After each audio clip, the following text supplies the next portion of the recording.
Well, September 28 is Teacher's Day, as well as the birthday of Confucius.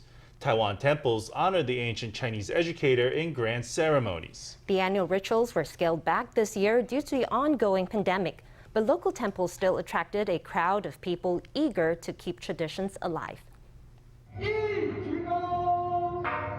At this Confucius memorial ceremony in Yilan, Commissioner Lin Zi-miao steps out in ceremonial garb to lead a tribute to the ancient Chinese philosopher. Due to the pandemic, this was a trimmed-down affair without the usual six-row dance, but the sacrificial offering, the presentations, the drums, the bells, and the incense were all still present, in accordance to ancient tradition. One officiant at the ceremony especially stood out. This was Lu Yung-cheng, a college student who won a national award for filial piety earlier this year.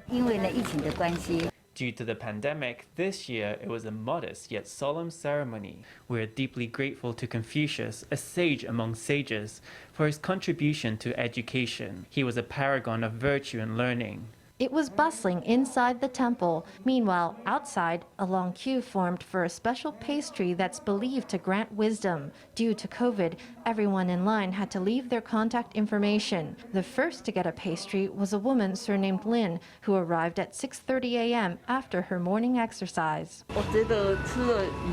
I feel like after I eat it, I really do get wiser, so I come every year.